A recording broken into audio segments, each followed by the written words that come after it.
Wellman TV. Bobby Aguilar. Kabanata 891, Kabanata 891, ang kasuklam-suklam na si Tyler Wright. Sa kabila ng dalawang martial saints, ang Pavilion Master ay hindi masyadong nababalisa. Nanatiling kalmado ang mukha niya habang nagpatuloy, hindi ko alam kung nasaan si Bobby Aguilar. Hindi mo rin dapat ako tinatanong. Tyler Wright scoffed, alam mo ba kung nasaan si Emily Taylor noon? Sa pagkakaalam ko, matagal ka na niyang kasama, hindi ba? Umiling ang Pavilion Master, inalis na siya ni Bobby Aguilar. So, saan sila nagpunta? Ang dalawang martial saint na kasama ni Tyler Wright ay tila nawala ng tiwala. Hindi ko alam, malamig na sagot ng Pavilion Master. Humihingi ka ng kamatayan. Ang isa sa mga martial saints ay agad na naglabas ng kanyang suppressive aura sa galit, na iniabot ang kanyang kamay. Natagpuan ng Pavilion Master ang kanyang sarili na hinayla patungo sa kanyang nakalahad na kamay. Humalabog. Sa tunog ng banggaan, hinawakan ng manipis na kamay ng martial saint ang puting leeg ng Pavilion Master. Isang napakalaking puwersa ang kumalat, na agad na nag-drain ng kulay sa mukha ng Pavilion Master. Kasabay nito, ang divine sense ng martial saint ay lumabas, pilit na sinusubukang tumagos sa isipan ng Pavilion Master, na parang may balak na pilitin na basahin ang kanyang iniisip. Ang Pavilion Master, na napagtanto ang kanyang intensyon, ay mabilis na ipinikit ang kanyang mga mata, nagpupumilit na kontrolin ang kanyang banal na sentido upang pigilan siya sa pilit na pagbabasa nito. Dalawang puwersa ang tila magkasalungat. Ang divine sense ng Pavilion Master ay hindi kapani-pani walang malakas, napakalakas na kahit isang martial saint ay hindi niya ito mapuwersang masira sa loob ng maikling panahon. Damn it! Ang martial saint ay hindi napigil ang magmura sa ilalim ng kanyang hininga. Masyadong matigas ang kamalayan ng babaeng ito. Hindi magiging madali ang pagpilit sa pagbabasa. Nang marinig ito, naningkit ang mga mata ni Tyler Wright. Malamig siyang tumingin sa Pavilion Master at sinabing, bakit mo ito itinulak? Sabihin mo lang sa amin kung nasaan si Bobby Aguilar, at ipinapangako kung hindi ka sasaktan. Nanatiling tahimik ang Pavilion Master na bahagyang nakapikit, hindi pinansin si Tyler Wright. Dumilat si Tyler Wright at sinabing, hindi ka magsasalita, ha? Fine. Kung ganoon, sisimulan kong patayin ang mga alchemist mula sa iyong Divine Alchemist Pavilion hanggang sa magsalita ka. Bago natapos ang kanyang mga salita, ibinaba ni Tyler Wright ang kanyang kamay, pinatay ang isa sa mga alchemist sa lugar. Nang masaksihan ito, naramdaman ng Pavilion Master ang pagbagsak ng kanyang puso. Pero nanatiling kalmado ang ekspresyon niya. Sige at tingnan mo kung magsasalita ka o hindi. Malamig na sabi ni Tyler Wright. Pumikit ang Pavilion Master, na parang ayaw panuurin ang malupit na eksenang ito. Hindi ka pa rin nagsasalita, ah. Naglakad si Tyler Wright sa harap ng Pavilion Master. Sinimulan niyang haplosan ang mukha ng Pavilion Master at ngumisi, kung hindi ka magsasalita, huhuberin kita at ihahagis kita sa kama. Hey! Sa wakas ay nagbago ang mukha ng Pavilion Master. Binuksan niya ang kanyang mga mata at malamig na sinabi, babayaran mo ito. Bayaran? Ano kayang babayaran ko? Hahaha. Napaungol si Tyler Wright sa mayabang na tawa. Huwag mong isipin na nagbibiro ako. Sinasabi ko sa iyo, kapag nasa kama na tayo, sinisiguro ko sa iyo, magmakaawa ka para sa kamatayan. Ang Pavilion Master ay nagngangalit ng kanyang mga ngipin sa katahimikan. Tumango si Tyler Wright, fine, ikaw ang nagtulak sa akin na gawin ito. Pagkasabi niyan, inabot niya para tanggalin ang damit ng Pavilion Master. Tumigil ka. Biglang may umalangaw-ngaw na boses mula sa entrance. Paglingon niya, nakita niya ang 2 taong nakatayo sa pintuan. Ang dalawang iyon ay sina Ignacio Burke at Jackson Harris. Bihira silang makitang nagtutulungan. Ignacio Burke. Jackson Harris. Isang malamig na tawa ang pinakawalan ni Tyler Wright nang makita ang dalawa. Itinuro ni Ignacio Burke ang Pavilion Master at sinabing, hayaan mo siya. Malamig na tumawa si Tyler Wright, nababaliw ka na ba? Nakalimutan mo bang hindi ito ang nakaraan? Sa tingin mo kaya mong labanan ang isang martial saint? Malamig na tugon ni Ignacio Burke, syempre hindi ako kalaban para sa isang martial saint. Then fuck off immediately. O huwag mo akong sisihin sa pagiging hindi magalang. Nagutos si Tyler Wright. Samantala, lumingon din ang dalawang martial saints para tumingin kay Ignacio Burke. Huminga ng malalim si Ignacio Burke ng kanyang sigarilyo, dinurog ang upo sa lupa at malamig na sinabi, sa tingin mo ba ito ang panahon kung saan namumuno ang mga martial artist? Kumunot ang noo ni Tyler Wright, anong ibig mong sabihin? Malamig na tumawa si Ignacio Burke, hindi ko matatalo ang isang martial saint, pero paano sila? Nang bumagsak ang kanyang mga salita, isang hanay ng mga sundalo na may dalang mga baril ang sumugod mula sa labas. Bukod dito, sa pasukan, isang tumpok ng mga modernong sandata ang mabilis na nakasalansan. Ang mga malamig na sandata na ito ay itinutok kay Tyler Wright at sa iba pa, at agad na naging tense ang kapaligiran. Kung itulak mo ako, wala akong pakialam kung ano ang mystic realm na ito, sesubog ako. Sigaw ni Ignacio Burke. Nang makita ang eksenang ito, medyo naging pangit ang mukha ni Tyler Wright. Hindi siya natatakot sa mga armas na nasa harapan niya, ngunit ayaw niyang direktang harapin ang opisyal na kapangyarihan. Jonathan Wright, hayaan mo na, bulong ng isa sa mga martial saints.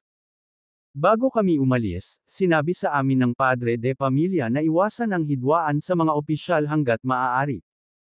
Sa kabila ng kanyang pag-aatubili, huminga ng malalim si Tyler Wright at malamig na sinabi, sige, Ignacio Burke, bibigyan kita ng mukha.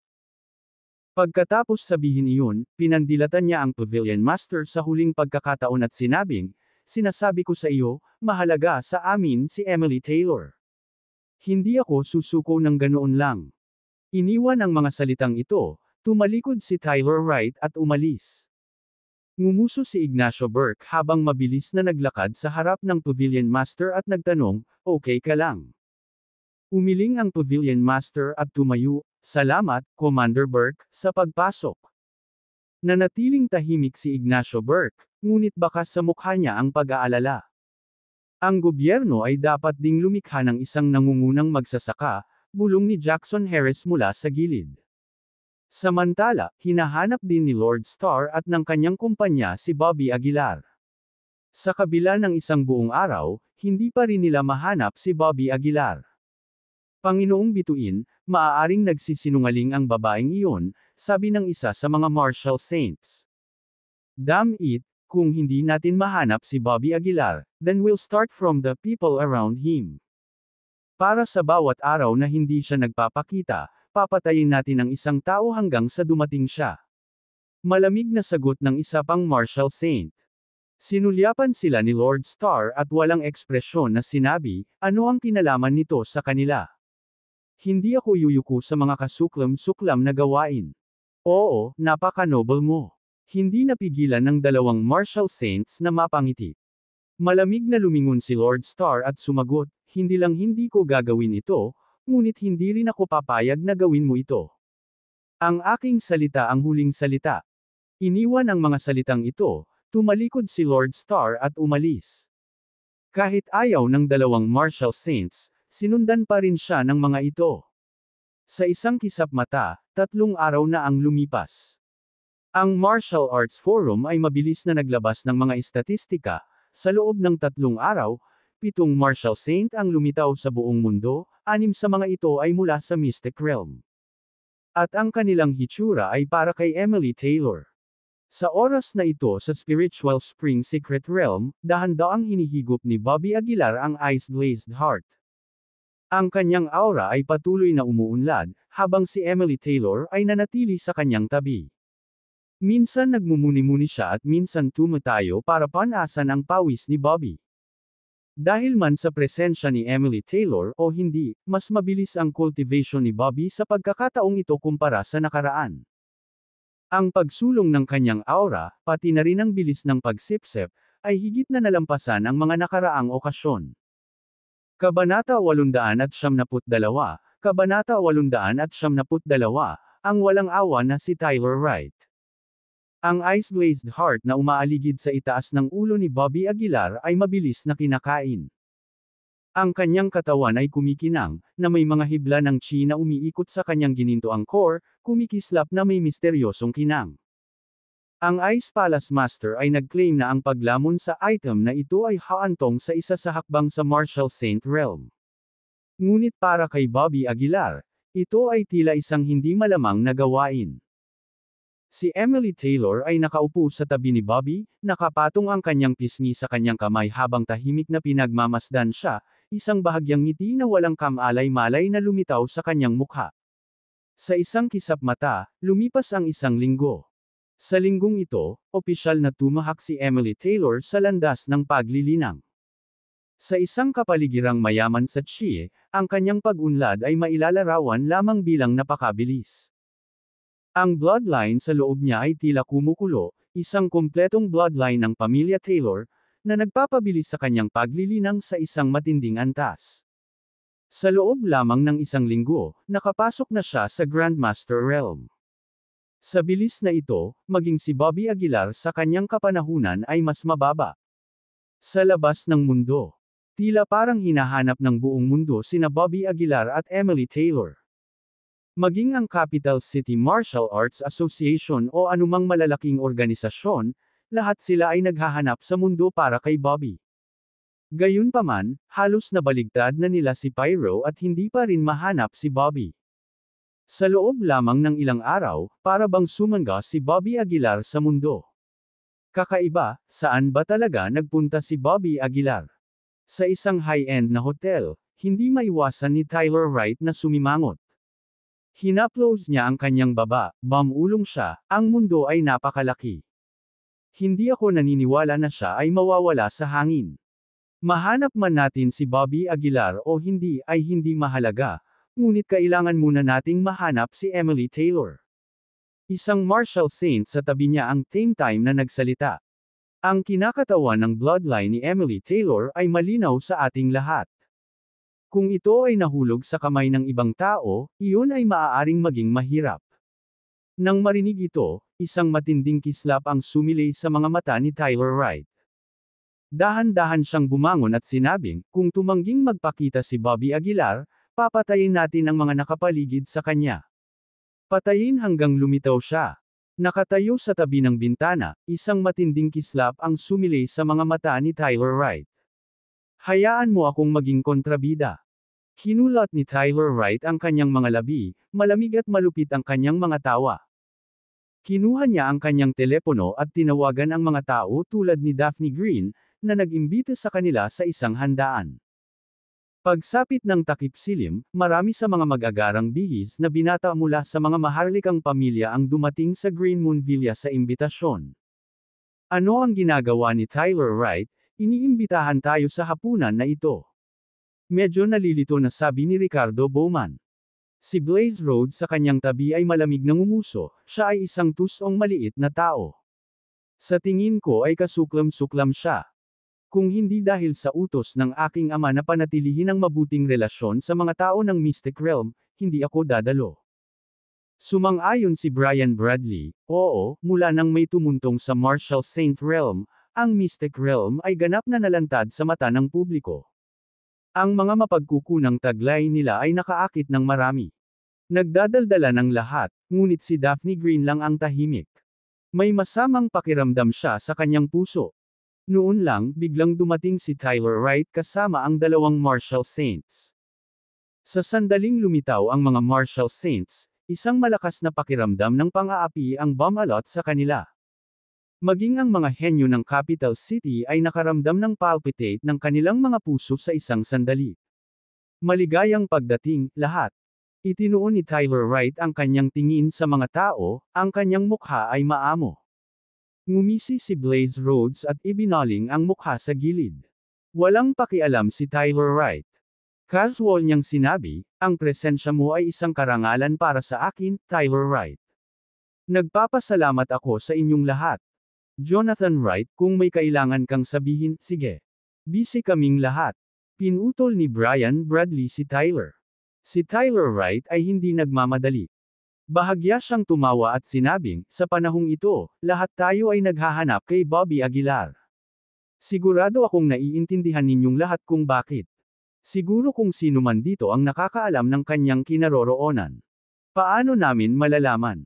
Kahit na ginawa namin, bakit namin sasabihin sa iyo? Sabi ni Blaze Rhodes na may yelong mukha. Napatawa si Tyler Wright, para mahanap si Bobby Aguilar. Maaari tayong magbayad ng anumang presyo at gumamit ng anumang paraan. Ngayon, makikita ninyo sa inyong sarili ang paraan ng pamilya Wright. Pagkasabi nito, pumasok si Tyler Wright sa Green Moon Villa kasama ang dalawang Marshall Saints. Ang Green Moon Villa ay tahimik at mapayapa, at si Tyler na nakatayo doon ay parang isang Diyos na namamahala sa buhay mismo. Sa pagdating ni Tyler Wright, maraming mga alagad mula sa Green Moon Villa ang lumitaw din. Sa unahan ay natural na si Polly Reeves. Nagtataka ako kung ano ang nagdadala kay Jonathan Wright sa aming Green Moon Villa. Humakbang si Polly Reeves, bahagyang yumuko. Sumulyap si Tyler Wright kay Polly, at sinabing walang kwenta, sa pagkakaalam ko, ang Green Moon Villa ay may malalim na koneksyon kay Bobby Aguilar. Ngayon, iniwan na kayong lahat ni Bobby at nakatakas. Hindi ko siya mahanap. Ano sa tingin mo ang dapat kong gawin? Nang marinig ang mga salitang ito, unti-unting kumalat ang pakiramdam ng pagkabalisa sa mga tao. Walang sagot. Sige, sabihin ko sa iyo ang sagot, tahimik na sabi ni Tyler Wright. Sa sumunod na segundo, sumilay ang malamig na tingin sa kanyang mga mata, at bigla niyang inabot ang kanyang kamay. Isa sa mga alagad mula sa Green Moon Villa ang agad niyang nahuli. Ang napakalaking lakas ay naging imposible para sa disipulo na makagalaw. Tumingin sa paligid si Tyler Wright sa lahat, at malamig na sinabi, ito ay simula pa lamang. Bago lumitaw si Bobby Aguilar, papatayin ko kayo isa-isa. Bago siya matapos magsalita, iniunat ni Tyler Wright ang kanyang malakoko na kamay patungo sa balat ng alagad. Kasing talim ng talim ang kamay, talagang naghiwa ito ng sugat sa balat ng alagad. Sa ilalim ng mapagbantay na mga mata ng karamihan, binalatan ni Tyler Wright ang balat ng disipulo ng buhay. Dahil sa nakakatakot na eksenang ito, napabuga ng malamig na hininga ang lahat, at ang ilan ay nagsimulang samuka. Sa wakas, may hindi na nakatiis at nagsimulang sumigaw. Ako, gusto kong umalis sa Green Moon Villa. Hindi ito nauugnay sa akin. Huwag mo akong patayin, huwag mo akong patayin. Nang makita ito, isang mahinang pagngisi ang kumalat sa mukha ni Tyler Wright. Napatingin siya sa dalawang Marshall Saints sa tabi niya, na agad namang naunawaan ang ibig niyang sabihin. Marahan nilang pinagsalikop ang kanilang mga kamay at nilock ang buong espasyo ng Green Moon Villa. Ang pagtakas ay lubos na imposible. Natatakot ako na huli na para umalis ngayon. Ipinakita ni Tyler Wright ang kanyang mga ngipin, na nagpakita ng isang malungkot na ngiti. Nang makita ito, ang mukha ng lahat ay napuno ng takot. Ang mga dandies na ito ng Capital City ay karaniwang minamalas ang mga karaniwang martial artist. Gayunpaman, nakatanggap din sila ng mataas na antas ng edukasyon, at hindi nila kayang tiisin ang ganitong kalupitan. Dahan-dahan kitang pahihirapan. Huwag kang mag-alala, marami akong paraan. Ngumisi si Tyler Wright. Sa lalong madaling panahon, gagawin kong tunay na purgatorio ang Green Moon Villa. Si Blaze Rhodes sa gilid ay hindi napigil ang mapabulalas, Tyler Wright. Masyado ka na ba? Sumulyap si Tyler Wright sa kanya, at sumagot ng mahinang ngiti, masyado bang malayo? Napanganga si Blaze Rhodes, kahit na gusto mong pumatay ng tao, hindi mo kailangang maging ganito kalupit. Ngumisi si Tyler Wright, paano ka nababahala? Dugong impyerno. Hinubad ni Blaze Rhodes ang kanyang western-style suit, itinuro si Tyler Wright at sumigaw, I dare you to have face-off with me, 300 rounds. Pinaikit ni Tyler Wright ang kanyang mga mata at nginisyan, magiging kaaway mo ba ako dahil sa mga langgam na ito? Kabanata 873, Kabanata 873, Paglamon sa Ice-Glazed Heart. Mayabang na tumingin si Tyler Wright kay Blaze Rhodes, hindi man lang siya sineseryoso. Bahala ka. Umungol si Blaze Rhodes at agad na sumugod kay Tyler Wright. Gayunpaman, sa sandaling ito, dalawang Marshall Saints sa likod ni Tyler Wright ang gumawa ng kanilang hakbang. Sa isang pag-angat lang ng kanilang mga daliri, si Blaze Rhodes ay direktang tinamaan ng 12 metro ang layo, ang kanyang sternum ay ganap na nabasag. Lalong lumalim ang ngiti sa mukha ni Tyler Wright, at nginisyon niya, lahat sa ibaba ng Marshall Saint ay walang iba kundi isang langgam. Blaze, ang pagpatay sa iyo ay kasing simple ng pag-angat ng isang daliri. Bahala ka. Bumangon si Blaze Rhodes mula sa lupa at muling sumugod patungo kay Tyler Wright. Ngunit mabilis na pinigilan ni Ricardo Bowman at ng iba pa si Blaze Rhodes, sinenyasan siyang kumalma. Mr. Wright, noong una ay naginuo ang tingin ko sa iyo, ngunit hindi ko inaasahan na ang iyong mga pamamaraan ay napakasama at kasuklam-suklam. Hindi tayo magkaparehong uri ng mga tao, Palm. Malamig na sabi ni Ricardo Bowman. Tyler Wright, ang mga iba ay hindi naghahanap sa isa't isa. Ang iyong pag-uugali ay magdadala sa iyo ng kapahamakan sa madaling panahon.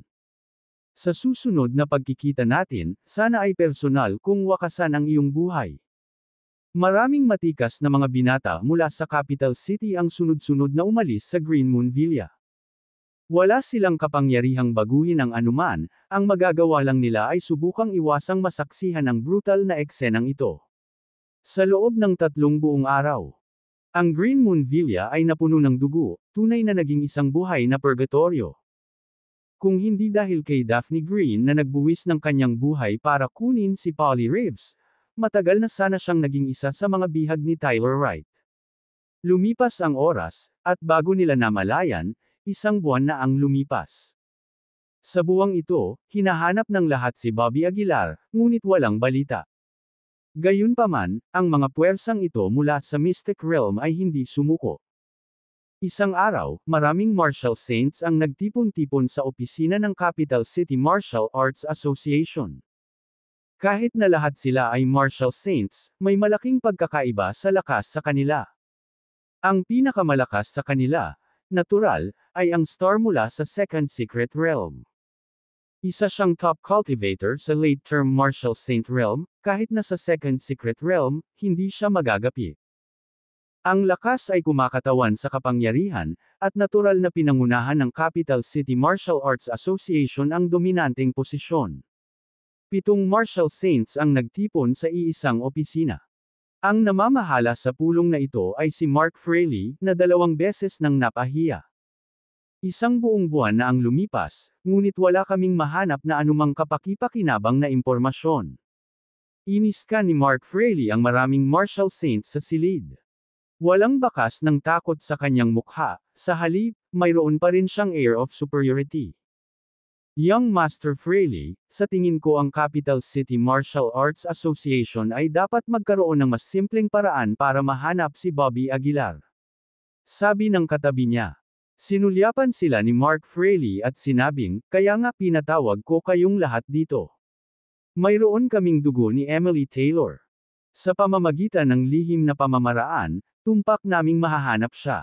Ngunit sa kasamaang palad, lahat ng aming mga kalkulasyon ay nabigo. Sa mga salitang ito, ang lahat ng naruroon ay nagtinginan sa isa't isa na nagtataka. Nabigo. Anong ibig mong sabihin? May sumimangot at nagtanong. Dahan-daang tumayo si Mark Fraley at malamig na sinabi, isa lang ang posibilidad na kapasok sila sa isang mystic realm. Magiging invalid ang aming mga kalkulasyon kapag pumasok sila sa isang mystic realm. Nang marinig ito, biglang natauhan ang lahat. Siyempre, hinanap na nila ang halos kalahati ng pyro at hindi pa rin mahanap si Bobby Aguilar. Ang tanging posibilidad ay itinago niya ang kanyang sarili sa isang mystic realm. Mystic Realm. Young Master Fraley, alam mo ba kung saang mystic realm si Bobby Aguilar? Tanong ng isang Martial Saint. Ngumisi si Mark Fraley, kung alam ko, bakit ko kayo kailangan? Biglang tumahimik ang lahat, naghihintay sa susunod na sasabihin ni Mark Fraley. Tumayo si Mark Fraley at malamig na sinabi, ayon sa mga tagubilin mula sa 8 matataas na opisyal, inuutusan ko na kayong gamitin ang lahat ng paraan upang matuklasan ang lahat ng kilalang mystic realms. Sa sandaling matuklasan mo si Bobby Aguilar o Emily Taylor, ipaalam ka agad sa akin. Kung may nagtago ng impormasyon, Buburahin ng Capital City Martial Arts Association ang partikular na mystic realm na iyon. Ang mga salitang ito ay dumating na may isang malakas na undercurrent ng pagbabanta, na nag-uudyok ng malaking kawalang kasiyahan sa gitna ng karamihan. Master Mark, lahat kami ay nasa Martial Saint Realm, at hindi kami natatakot sa iyo, malamig na sagot ng isang Martial Saint. Ganun ba? Malamig na tumawa si Mark Fraley bago lumingon kay Star sa tabi niya. Walang imik, biglang itinulak ni Star ang palad niya. Ang kanyang napakalakas na kapangyarihan ay sumabog mula sa kanyang manggas. Ang puwersa ay napakalakas na halos agad nitong nilunod ang Martial Saint na nagsalita. Boom! Sa loob lamang ng kalahating segundo, ang pisikal na katawan ng Martial Saint ay direktang naging ambon ng dugo. Nang makita ang eksenang ito, hindi napigilan ng lahat na mapasinghap sa gulat. Hindi sila makapaniwala na ang pagkakaiba ng kapangyarihan sa mga Martial Saints ay maaaring ganito kalaki. Malamig na sinabi ni Mark Fraley, sa pagkakataong ito, sinira ko lang ang pisikal mong katawan. Malamig na sinabi ni Mark Fraley, sa pagkakataong ito, sinira ko lang ang pisikal mong katawan. Kung may susunod pa, ikakalat ko ang iyong primordial spirit. Ito ay hindi maikakailang nagdulot ng takot sa lahat ng mga Martial Saints sa Mystic Realms. Sa sandaling ito, malinaw na naramdaman nilang lahat ang pagkakaiba sa kanilang mga kapangyarihan. Pagkatapos ng meeting, hindi napigilan ni Mark Fraley na sumimangot. Si Bobby Aguilar ay tiyak na nagtatago sa isa sa mga Mystic Realms, huminga ng malalim si Mark Fraley. Hinahanap ng iba si Bobby para lang mahanap si Emily. Pero hindi si Mark Fraley, gustong-gusto niyang hanapin si Bobby at putulin ang katawan sa libu-libong piraso, para maalis ang dati niyang kahihiyan. Kung si Bobby ay nagtatago sa walang nakatira na Mystic Realms, natatakot akong walang makakahanap sa kanya, komento ni Star sa isang tabi. Ngumuso si Mark Fraley at tumugon, hindi mahalaga, hiniling na ng aking ama ang mga matataas na opisyal. Darating ang isang pinakamataas na antas ng Mystic Realm Master upang tulungan ako sa loob ng ilang araw. Sa oras na iyon, kahit na siya ay nagtatago sa Mystic Realm, magagawa natin siyang kaladkarin palabas. Sa sandaling ito, dahan-dahan pa ring hinihigop ni Bobby Aguilar ang Ice-Glazed Heart. Ang hirap sa pag-absorb ng Ice-Glazed Heart ay mas mataas pa sa inaakala ni Bobby. Matapos ang isang buong buwan, kalahati pa lang nito ang naabsorb. Binuksan ni Bobby ang kanyang mga mata. Inangat niya ang ulo niya para tingnan ang Ice-Glazed Heart na nakasabit sa itaas niya at hindi niya maiwasang mapasimangot. Parang umabot na sa peak ang engravings ng Ice-Glazed Heart, seryosong sabi ni Bobby. Kick! Tumingin sa kanya si Emily Taylor, bahagyang nagulat. Napabuntong hininga si Bobby at nagpaliwanag, maging chi-man, dark energy, o anumang iba pang enerhiya, lahat sila ay may pinakamataas. Kapag naabot na ang rurok, gaano man kalaki ang pagsipsip mo, ang iyong lakas ay hindi uusad ng kalahating hakbang. Medyo natarante si Emily sa paliwanag niya, pero tumango pa rin siya. Ibibigay ko itong Ice-Glazed Heart sa iyo, inabot ito ni Bobby kay Emily. Nakipagkamay si Emily ng paulit-ulit na nagsasabing, hindi naman, sinusubukan ko lang na linangin dahil wala na akong magandang gawin, mas mabuting panatilihin mo ito. Umiling si Bobby at sinabing, minsan sinabi ni Mike Taylor na ang iyong katawan ay nagdadala ng kumpletong bloodline ng pamilya Taylor. Ang bloodline na ito ay hindi maisip na makapangyarihan kung papasok ka sa cultivation path. At saka, itong Ice-Glazed Heart ay walang silbi sa akin. Nang makita ang pagpupumilit ni Bobby, atubiling tinanggap ni Emily ang Ice-Glazed Heart. Sunod, itinuro ni Bobby ang Heaven Swallowing skill kay Emily. Si Emily ay isang mabilis na nag-aaral at mabilis na nahawakan ang pamamaraan. Nang sinubukan niyang gamitin ang teknik para ma-absorb ang Ice-Glazed Heart, isang nakakagulat na eksena ang bumungad. Kabanata 874, Kabanata 874, Pagbagsak. Ang Ice-Glazed Heart ay nasuspine sa itaas ng ulo ni Emily Taylor. Sa sandaling na-i-cast ang Heaven Swallowing skill, ang Ice-Glazed Heart ay naging isang sinag ng streaming na ilaw na tumakip sa katawan ni Emily Taylor. Ang dumadaloy na ilaw ay tila sumanib sa katawan ni Emily, dahan-daang tumagos sa kanyang puting nyebe na balat.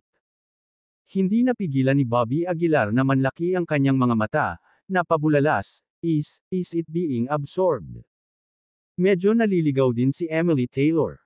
Tumingin siya sa kaliwa at kanan, maingat na sinasabi, nawala ko ba ito?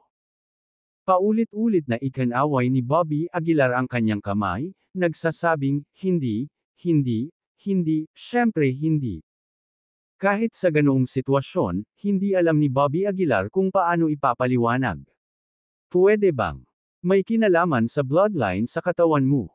Napakamot ng ulo si Bobby Aguilar, maingat na sinabi. Hindi ka ba komportable kahit saan? Oh, abnormal. Patuloy na tanong ni Bobby Aguilar. Umiling si Emily Taylor, parang hindi. Napakamot na naman ng ulo si Bobby Aguilar. Hindi kaya pipiliin din ng Ice Glazed Heart na ito ang master nito. Ang Ice Palace Master ay gumugol ng 10 taon, ngunit hindi pa rin maabsorb ang Ice Glazed Heart. At si Bobby Aguilar ay gumugol din ng higit sa 1 buwan, ngunit parehong hindi matagumpay. Ngunit hinigop ni Emily Taylor ang Ice Glazed Heart sa isang iglap na sadyang hindi maisip. Gusto ko talagang malaman kung ano ang bloodline ng pamilyang Taylor na ito, lalong naging curious si Bobby Aguilar. Sinabi ni Mike Taylor na ang kanyang ama ang nagpropesya ng bloodline ni Emily Taylor, at inaangkin din ito na labis na malupit. Ngayon tila, lahat ng mga bagay na iyon ay maaaring totoo. This bloodline of the Taylor family, I'm afraid it's not inferior sa sarili kong magulong katawan. Emily, subukang magsanay ng masigasig sa panahong ito at tingnan kung hanggang saan ka makakalagpas. Seryosong sabi ni Bobby Aguilar. Tumango si Emily Taylor, nakangiting sinabi, okay, makikinig ako sa iyo. Tumango si Bobby Aguilar bilang pagsang-ayon. Hindi na siya nagsalita pa ngunit kinuha ang Dark Heart mula sa Special Magic Artifact para simulan ang pagsipsip ng Dark Energy. Ipinalibot niya ang kanyang Meridian Operating Method, naghahanda na tumakbo para sa Half-Step Martial Sage's Realm. Matapos matanggap ang utos ni Bobby Aguilar, si Emily Taylor ay nagsimulang tumutok ng buong puso sa sarado na paglilinang. Sa malawak na Mystic Realm, tanging si Spike Schneider lang ang nakaramdam ng pagkabagot. Ang kanyang talento sa cultivation ay hindi mataas, ngunit ang kanyang kakayahang maunawaan ang Mystic Realm ay napakalakas. Sa makatuwid, sinubukan ni Spike Schneider na ayusin ang nasirang bahagi ng Mystic Realm. Sa kasamaang palad, sa kabila ng ilang araw na ginugugol ni Spike Schneider sa gawaing ito, siya ay nabigo sa huli. Natatakot ako na kailangan ng isang makapangyarihang Realm Cultivator para ayusin ang pinsala ng Mystic Realm. Huminga ng malalim si Spike Schneider sa kanyang puso. Mabilis na lumipas ang oras. Sa isang kisap mata, 1 buwan na ang lumipas. Isang araw, sa high-level meeting room ng Capital City Martial Arts Association, tahimik na naghihintay si Mark Fraley sa pagdating ng mga nakatatanda. Makalipas ang ilang minuto, dumating ang ilang senior sa opisina. Kasabay nito, pumasok din ang isang Mystic Realm Master kasama nila. Siya si Bruno Peterson, ang high-grade Mystic Realm Master. Kinokontrol niya ang 89,000 Mystic Keys at kayang i-unlock ang 99% ng Mystic Realm sa mundo, sabi ng isa sa mga senior executive. Bibigyan ka namin ng hanggang 1 buwan. Kailangan mong mahanap si Emily Taylor. Malubha ang boses ng executives, hindi pinapayagan ang anumang rebuttal. Agad na tumayo si Mark Fraley at sinabing, oo, senior. Maximum na 1 buwan, kung hindi matagpuan sa loob ng 1 buwan, natatakot ako na ang kanyang bloodline ay hindi na maabot magpakailanman, isang nag-aalalang tono ang maririnig sa boses ng isang nakatatanda. Ito ang unang pagkakataon na nakadama ng pag-aalala si Mark Fraley mula sa mga nakatatanda. Senior, pwede ko bang itanong kung bakit? Nakasimangot na tanong ni Mark. Maaaring si Emily Taylor ay mawawala sa mundo sa 1 buwan. Ang mga nakatataas ay nanatiling tahimik ng ilang sandali bago bumulong, ganap na mawala. Ito ay posible. Dahil dito ay lalong naguluhan si Mark Fraley. May gusto pa sana siyang itanong pero bigla siyang naputol. Tandaan, ang aming pangunahing layunin ay hanapin si Emily Taylor. Kung sino man ang makakahanap sa kanya ay dapat itong iulat sa lalong madaling panahon. Malamig na anunsyo ng mga nakatataas. Kahit na mahulog si Emily Taylor sa mga kamay ng ibang tao, dapat siyang matagpuan sa loob ng isang buwan. Nang marinig ang pagkaapurahan sa boses ng mga nakatataas, si Mark Fraley ay hindi nang ahas na magpabeya at sumigaw ng malakas, "Oo!" Pagkatapos, umalis si Mark Fraley sa meeting room kasama si Bruno Peterson. Mr. Peterson, kung papasok si Bobby Aguilar sa isang mystic realm na walang may-ari, mahahanap mo ba siya? Seryosong tanong ni Mark Fraley. Malumanay na sagot ni Bruno Peterson, bilang isang high-level na Mystic Realm Master, napakasensitibo ko sa Mystic Realm. Sa sapat na oras, tiyak na mahahanap ko siya. Napayuko si Mark Fraley at sinabing, kung gayon, guguluhin ko si Mr. Peterson. Pagkatapos nito, nagsagawa si Mark Fraley ng carpet search kasama si Bruno Peterson. Ang lahat ng mga tao mula sa iba't ibang mystic realms ay nagsimulang gumamit ng kanilang mga lihim na kasanayan, kung saan ang pinakakasuklam-suklam ay walang alinlangan na si Tyler Wright. Si Tyler Wright ay naghukay ng malalim sa lahat ng mga relasyon niya kay Bobby Aguilar, na nagpaplanong patayin ang lahat sa paligid niya ng paisa-isa. Sa isang iglap, 3 buwan na ang lumipas mula nang pumasok si Bobby Aguilar sa Mystic Realm. Sa araw na ito, biglang iminulat ni Bobby Aguilar ang kanyang mga mata, at ang madilim na puso na umaaligid sa kanyang ulo ay hindi maipaliwanag na marahas na nag-iba-iba. Mukhang papasok ako sa half-step martial sage's realm. Bulong ni Bobby Aguilar habang tumatayo. Napatingin siya kay Emily Taylor, na nakaupo sa tabi niya. Si Emily ngayon ay dahan-daang humihinga sa loob at labas. Ang kanyang hininga ay napaka-steady na hindi maramdaman ng mga tao ang pulso nito. Si Emily ay tila may likas na koneksyon sa chi. Sa kanyang paghinga sa loob at labas, ang lahat ng chi ay hindi maiwasang umakyat sa kanyang katawan. Sa bilis na ito, hindi magtatagal bago pumasok si Emily sa Grandmaster Realm. Mahinang bulong ni Bobby Aguilar. Dahil sa bilis na ito, napahiya at nabigla si Bobby Aguilar. Ang huling beses na nabigla siya ay dahil kay Claire Richardson. Ang bilis ng cultivation nilang dalawa ay higit pa sa kanya. Inalis ni Bobby Aguilar ang kanyang dark heart at maingat na naglakad patungo sa malayo. Hanggang sa makarating siya sa isang desyerto na lokasyon ay nakahinga ng maluwag si Bobby Aguilar. Ang paghakbang sa kalahating hakbang ng Martial Saint ay hindi mag-trigger ng makalangit na kapigatian, ngunit ang ginintoang core ay makakakita ng mga pagbabago. Napaisip si Bobby sa sarili. Ang half-step Martial Sages ay isang panahon ng paglipat mula sa Marquis patungong Martial Saint, at ang ginintoang core ay bahagyang magbabago sa sandaling ito. Gayunpaman, ang ginintoang core ni Bobby ay may napanatili na sugat, na nagbigay sa kanya ng kaunting pag-aalala. Sana malampasan ko to, bulong ni Bobby Aguilar. Dahan-dahan niyang ipinikit ang kanyang mga mata at nagsimulang sumubok ng isang pambihirang tagumpay. Ang mga hibla ng chi ay pinakawalan mula sa kanyang dantian. Sa sandaling ito, ang ginintoang core sa kanyang katawan ay nagsimulang umikot ng dahan-dahan. Ang bilis ng pag-ikot ng ginintoang core ay naging mas mabilis, at isang kapangyarihan tulad ng isang malawak na dagat sa katawan ni Bobby ay lumundag din ng hindi mapigilan. Ang mga hibla ng chi ay umagos mula sa mga bitik ng gintong core. Sa ilalim ng patnubay ng kapangyarihang ito, lubhang naapektuhan ang nakapaligid na kapaligiran. Whoosh! Isang malakas na bagzo ng hangin ang napukaw. Ang mga bundok at mga puno sa paligid niya ay agad na nadurog sa alabok. Kabanata 875, Kabanata 875, ang epekto ng sugat sa lungguhit isa. Karaniwan, ang pagpasok sa half-step martial sage realm ay hindi dapat magdulot ng labis na reaksyon. Gayunpaman, sa kasalukuyan, ang reaksyon ni Bobby Aguilar ay hindi kapani-paniwalang malakas. Ang buong Mystic Realm ay tila naapektuhan, na may mga bagyong humahampas.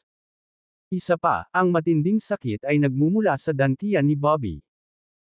Ang chi ay tila lilipad na mula sa kanyang ginintoang kaibuturan, At ang matinding pananakit ng tiyan ay nagpaikot-ikot sa katawan ni Bobby sa isang parang hipon.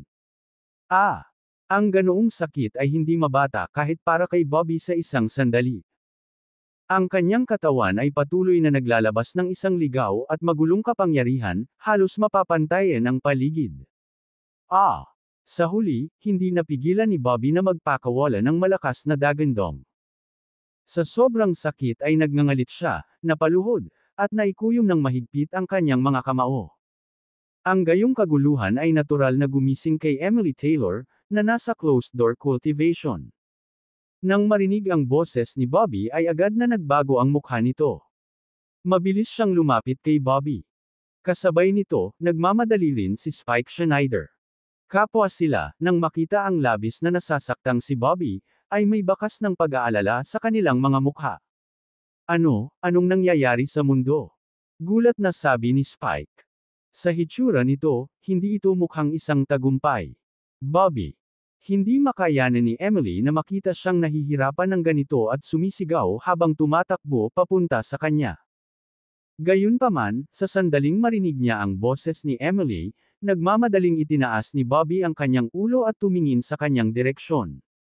No good, nagbago ang mukha ni Bobby.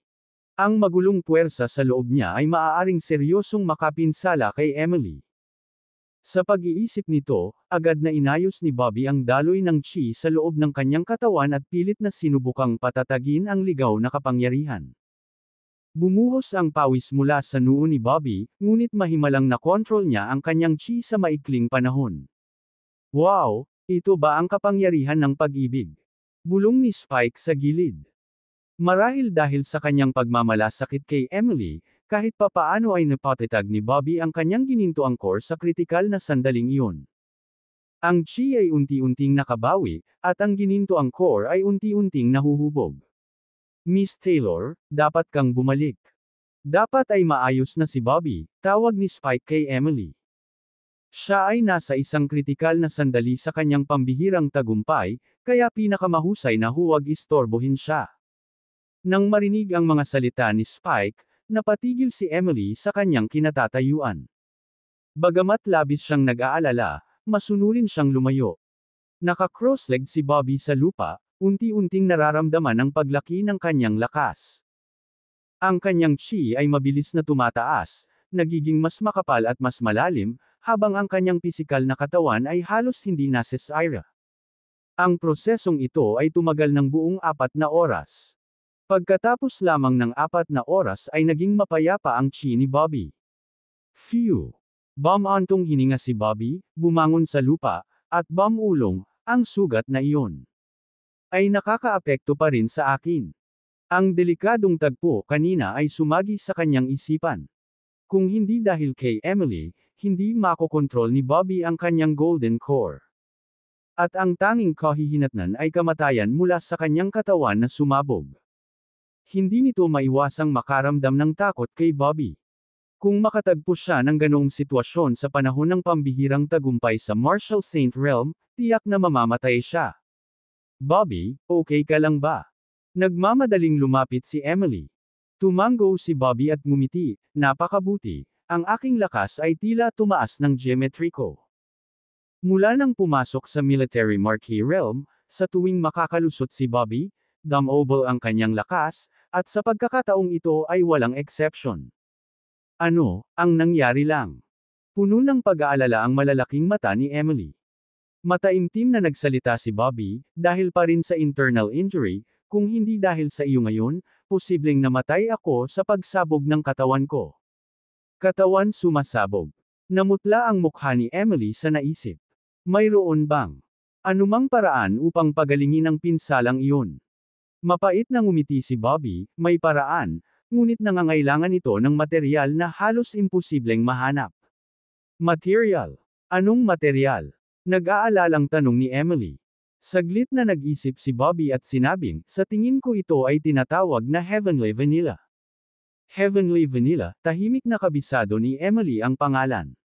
Ikinaway ni Bobby ang kanyang kamay at sinabing, walang malaking problema, may aayusin ako. Kahit na sinabi niya ito, sa kaibuturan ng puso, si Bobby ay labis na nag-aalala. Ang mga epekto ng sugat ay higit na malala kaysa sa kanyang Nathan-Tia. Ito ay isang pambihirang tagumpay lamang sa half-step martial saint, at ang pag-iisip na halos mamatay mula sa pagsabog ng katawan ay nagpang-inig sa kanya. Ang epekto ay walang alinlangan na magiging mas makabuluhan kapag papasok sa martial saint realm. Ang pagpasok sa martial saint realm ay isang lubhang mapanganib na pagsisikap, at kahit na ang kaunting kapabayaan ay maaaring humantong sa kamatayan, lalo pa ang bigat ng sugat na ito. Mukhang bago ang pambihirang tagumpay, maaaring kailangan kong humanap ng paraan para harapin ang pinsalang ito, naisip ni Bobby sa sarili. Kahit na iniisip niya iyon ay walang bakas sa mukha niya. Wow, papasukin mo na ang Grandmaster Realm.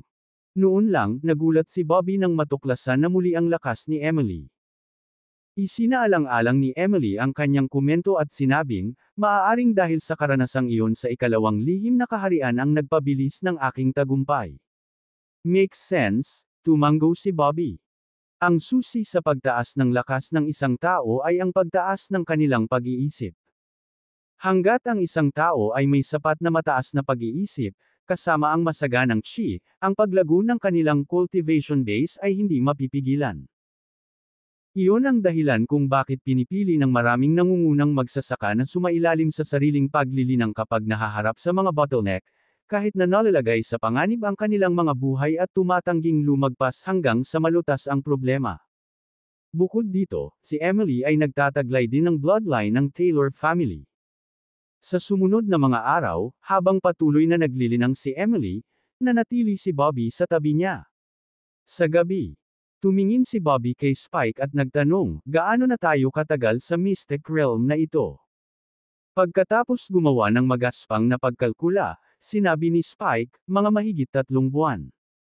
Higit sa 3 buwan, hindi maiwasang mag-alala ni Bobby. Plano kong lumabas at tingnan, mataimtim na sabi ni Bobby. Lumabas ka.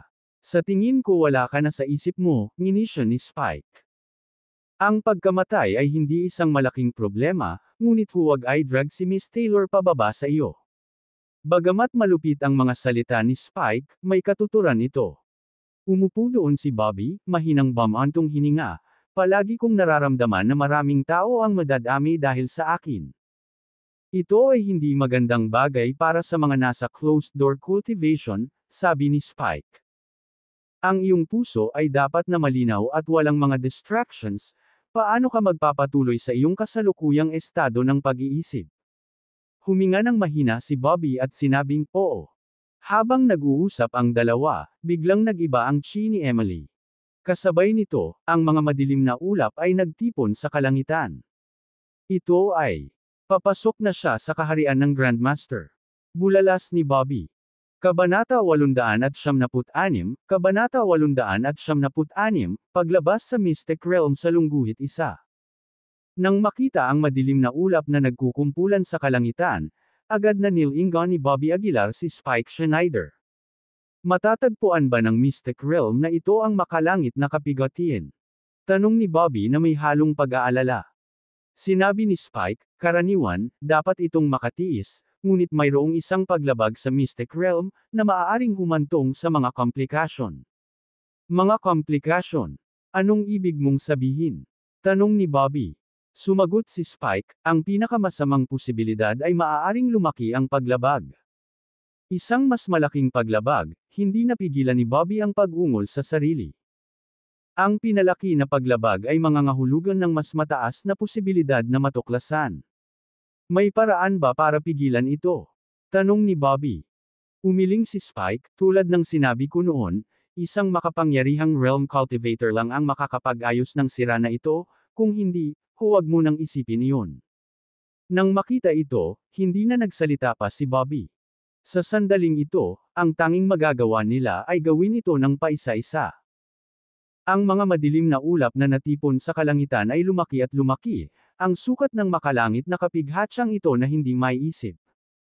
Sa pangkalahatan, mas maaga ang makalangit na kapigatian, mas malaki ang potensyal ng tao. Maraming tao ang hindi makakatagpo ng makalangit na kapigatian kapag naabot nila ang antas ng Grandmaster. Sa katulad na paraan, kung mas malaki ang sukat ng makalangit na kapigatian, mas mataas ang kanilang potensyal. Ang laki ng makalangit na kapighatyang ito ay malamang na hindi gaanong mas malala kaysa noong una kong naranasan ito. Napaisip si Bobby sa sarili. Dahil dito ay tumingin si Bobby kay Emily Taylor na may pag-aalala. Sinimulan lang ni Emily ang kanyang landas sa paglilinang 3 buwan na ang nakakaraan at hindi pa siya natututo ng anumang mga kasanayan sa paglilinang. Makayanan ba niya ang napakalaking makalangit na kapigatian? Bitik. Habang nagmumuni-muni si Bobby, sumapit ang unang kapigatian sa langit. Ang kapigatian ay walang awang tumama sa katawan ni Emily, na nag-iwan ng madugong mga marka sa kanyang balat na puti nyebe. Nang makita ito, bahagyang nagbago ang ekspresyon ni Bobby. Bitik. Isa pang kapigatian ang bumagsak, mas malakas kaysa sa nauna, napunit ang balat ni Emily, na inilantad ang kanyang mga puting buto. Gayunpaman, sa ilalim ng gayong mga kalagayan, ang mukha ni Emily ay hindi nagpakita ng anumang ekspresyon. Mukhang ang tibay ni Miss Taylor ay lampas sa iyong imahinasyon, na pabuntong hininga si Spike. Hindi napigilan ni Bobby ang tumango bilang pagsang-ayon.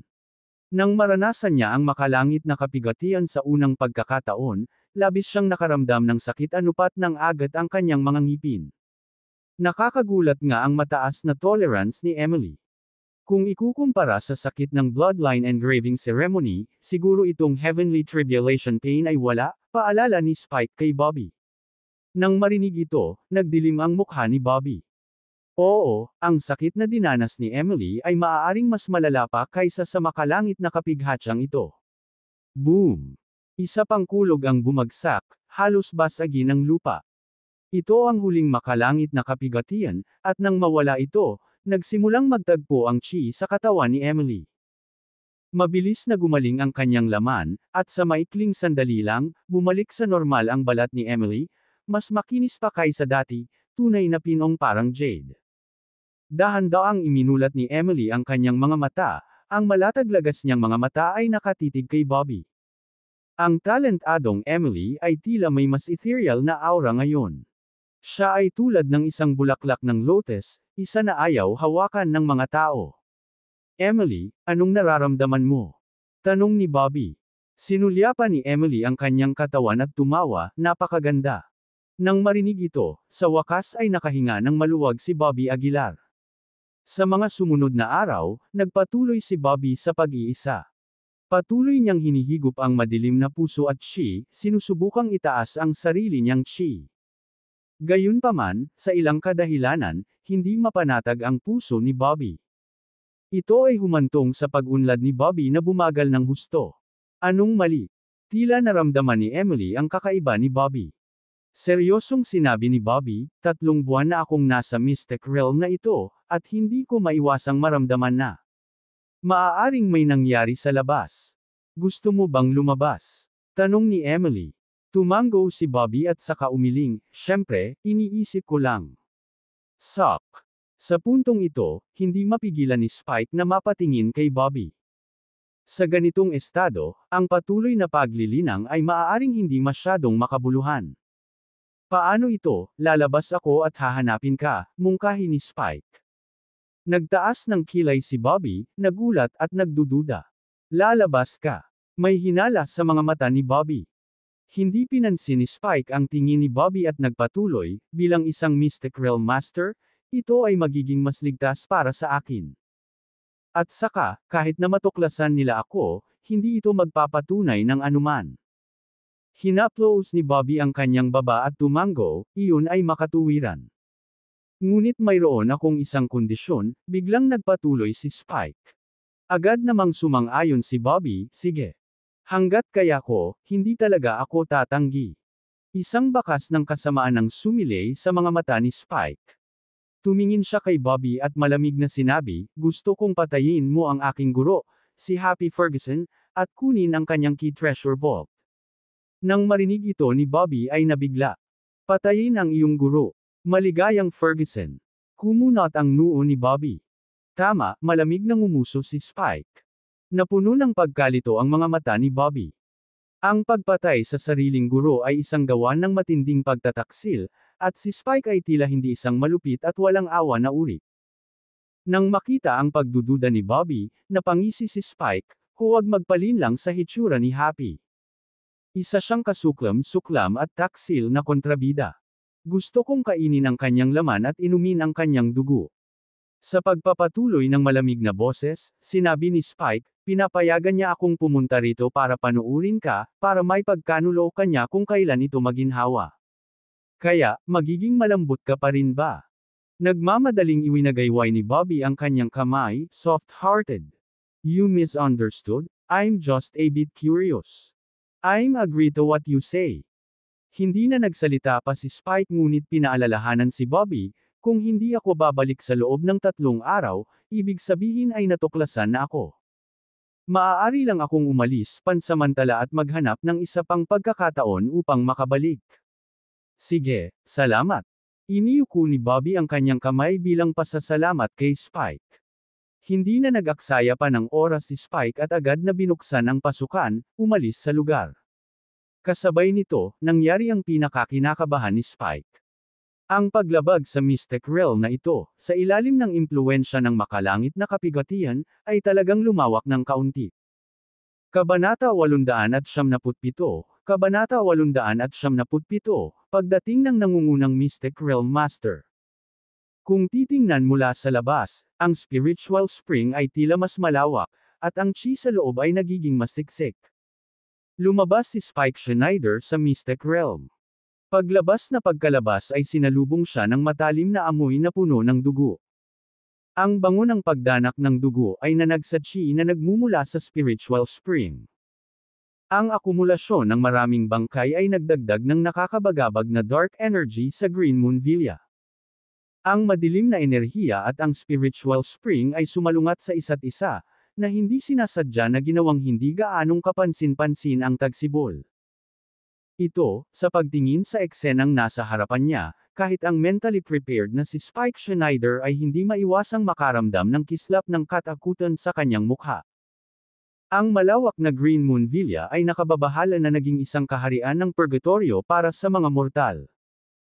Ang nakitang nakalantad na mga buto, balat ng tao, at tuyong dugo sa lupa ay lahat ay nagpapahiwatig na may naganap na sakuna. Bukod dito, ang mga bangkay na nakakalat kung saan-saan ay nakatagpo ng kakilakilabot na mga wakas, balat, binunot ng buto, pinirito, inabuso hanggang mamatay, at iba pa. Nang makita ito, lalong namutla ang mukha ni Spike Schneider. Ang tanawing ito ay lampas sa kanyang imahinasyon. The Green Moon Villa, Total Death, bulong ni Spike Schneider sa sarili. Nais niyang umalis pagkatapos ng isang tingin lang, ngunit ang mabangis na eksena ay nagdulot ng pag-aalala sa kanya. Pagkatapos ng maraming pag-iisip, sa wakas ay nagpasya si Spike Schneider na mag-imbestiga pa. Mahigit 3 buwan na ang lumipas. Sa nakalipas na ilang buwan, ang mundo ng martial arts ni Pyro ay sumailalim sa mga makabuluhang pagbabago. Maraming tao, na pinalakas ng presensya ng mga martial saints, ang naging tunay na mataas na antas ng panahon. Upang mapanatili ang mahigpit na kontrol sa kanila, ang Capital City Martial Arts Association ay nagpatawag ng maraming pagpupulong. Dahil dito, nabigla si Mark Fraley, ipinaubaya sa Star na hanapin si Bobby habang pinangangasiwaan niya ang koordinasyon ng mga sektang ito. Kami ay lubhang kulang sa tauhan. Nagtaas ng kilay si Mark Fraley. Kailangan nating ilabas ang mas maraming tao sa Second Secret Realm. Si Chanang, na nakatayo sa malapit, ay tumango, oo, bukod dyan, dapat din tayong magsanay ng karot at dam-aikit sa kanila upang maiwasan ang anumang komplikasyon. Tumingin si Mark kay Chanang, ang ibig mong sabihin ay kailangang ibahagi ng Capital City Martial Arts Association ang mga benepisyo nito. Hindi lamang pagbabahagi ng mga benepisyo, ngunit sa isang mapagbigay na kamay. Huminga ng malalim si Chanang. Natahimik sandali si Mark na tila may iniisip. Maya-maya, tumango si Mark, sige, gawin natin ang iminungkahing mo, at kailangan na nating magpatawag ng mga bagong dating. Ang mga miyembro ng Capital City Martial Arts Association na nakasuot ng purple ay ganap na pinatay ni Bobby Aguilar, na nagresulta sa kakulangan ng mga tauhan. Kaya, sa ilalim ng pamumuno ni Mark, nagsimula ang proseso ng conscripting ng mga bagong dating. Sa kabilang banda, binisita ni Spike ang lahat ng lugar kung saan maaaring mangyari ang mga kaguluhan, tulad ng Capital City at Divine Alchemist Pavilion. Nang malaman na 7 Martial Saints ang kasalukuyang naghahanap kay Bobby, hindi napigilan ni Spike na huminga ng malalim. 7 Martial Saints. Siguradong nagpapabigat sila. Napabuntong hininga si Spike. Si Spike ay gumugol ng buong 2 araw sa pagsisiyasat sa mga pagbabago sa 3 buwang ito. Sa ikatlong araw, binalak niyang bumalik sa Mystic Realm. Nang sumugod siya sa Green Moon Villa, nagtiptoe siya patungo sa spiritual spring ng maingat. Ang bukal ay naging pula ng dugo, at bagamat naglalaman ito ng chi, ito ay nabahira ng matinding baho ng pagdanak ng dugo. Sa 7 Martial Saints na nagbabantay, si Bobby ay kailangang magtago ng mabuti. Napaisip si Spike sa sarili. Nang bubuksan na sana niya ang Secret Realm entrance, 2 individual ang biglang lumitaw sa malapit. Ang 2 ito ay naglabas ng nakakatakot na aura, na nagpapahiwatig na sila ay nasa pinakamataas na anyo ng Military Marquee Realm. Sa sandaling ito, nakatitig sila kay Spike, puno ng pag-iingat ang kanilang mga mata. Sino ka at anong ginagawa mo dito? Tiningnan nila si Spike na may malamig at maingat na mga mata. Bahagyang pagbabago ang bumalatay sa mukha ni Spike ngunit pinigilan niya ang gulat sa kanyang puso at ngumisi. Nabalitaan kong may patayan dito, kaya gusto kong makita kung maaari akong mag-scavenge ng ilang mga kayamanan. Mga kayamanan. Nagpalitan ng tingin ang dalawa, pagkatapos ay nginisyon, kahit na may natitira, hindi sila para sa iyo. Lahat sila ay kinuha ng young master na si Jonathan Wright. Jonathan Wright. Sinong Jonathan Wright? Pansamantalang tanong ni Spike. Siyempre, si Tyler Wright ang pinag-uusapan. Naglakas loob kang maghanap ng mga kayamanan dito nang hindi mo alam kung sino iyon. Ngumisi ang 2 lalaki. Tumango si Spike nang may pag-iisip. Kung wala kang negosyo dito, umalis ka na. Bawal pumasok ang mga tagalabas. Sumenyas ang magkapareha. Nagmamadali, tumango si Spike, sige, alis na ako, pupunta na ako. Sa ganoong mga kalagayan, hindi nakapasok si Spike sa Mystic Realm at napilitang umalis. Ha! Parang may chi source sa loob. Sa sandaling iyon, may napansin ang isa sa kanila na kakaiba sa spiritual spring. Itong chi. Parang nanggaling sa unahan. Ito ang spiritual spring ng Great Saint Sect, narinig ko na ito dati. Sige, sapat na ang pagtingin, susuriin ni Lord Peterson ang lugar na ito bukas, dapat tayong tumutok sa ating mga tungkulin. Tahimik na nag-uusap ang dalawa, ngunit malinaw pa ring naririnig ni Spike ang bawat salita. Pagkatapos ng ilang araw ng pagsisiyasat, alam na alam ni Spike kung sino si Lord Peterson. Iyon ay isang maalamat na Mystic Realm Master. Hawak niya ang libu-libong Mystic Keys.